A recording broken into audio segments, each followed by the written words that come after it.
Die Mundart in der unteren Schran.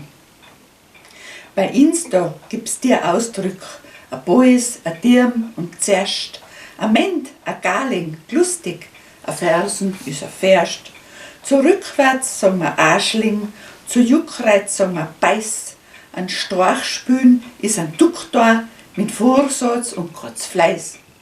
A übertriebenes Getue, das is bei uns a Gschmatz. Und zu den zwiedern Kinder sagen wir ganz einfach Gfratz. A Semme is a Bietscher, a Knoten is a Knupf, kaputt heißt bei uns Dalig, a Heiwer is a Gupf, a Sums, das is a Goritz, der Müll heißt bei uns Glump. Wenn etwa beim Gehinken dort, dann is er halt schon krump. Die Krankeln sind die Preiselbeeren, zum Schöpfer sagen wir Gotz, zu Quietschen sagen wir Gwicketzen, a Mulzei is a Kotz.